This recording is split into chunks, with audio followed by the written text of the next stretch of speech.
So ito mga idol, linisin natin to dahil maraming alikabok yan. Kung makikita nyo, alikabok yan, oh. Dahil sa tagal nang hindi ito nagamit, so linisin muna natin yan. Ito may sa ibabaw pa, pero may natapos na tayong isa mga kabisaya, oh. Idol yan, oh. Ito tapos na to.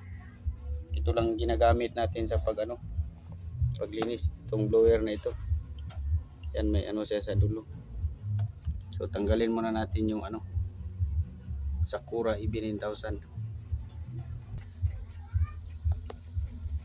So ito na yung EB9000 natin mga ka-sounds. Yan, kung makikita nyo, may na, may nakatira na dito na gagamba siguro. Ayan, oh. May lawa na dito sa gilid. So yan, dalawang kapasitor lang yan mga ka-sounds. Grabe, sa tagal nang hindi na gamit.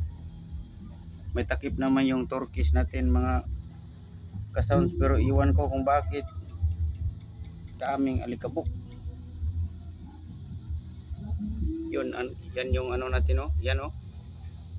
Yung turkish natin, may takip yan. Ito yung takip niya, oh.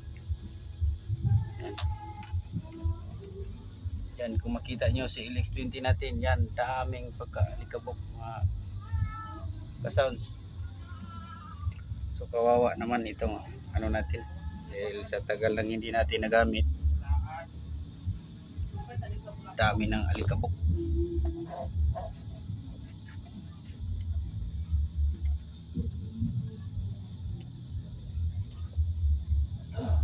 So ito pala mga ka-sounds, pala ito.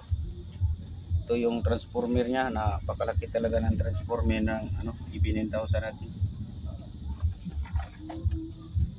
Tingnan natin yung niya, bolt. Nasaan na yun? Alapat tayo na.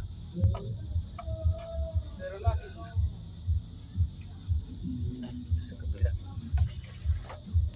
Yan mga ka-sounds, oh. Ito yung voltahe niya. 62 volt. Yan.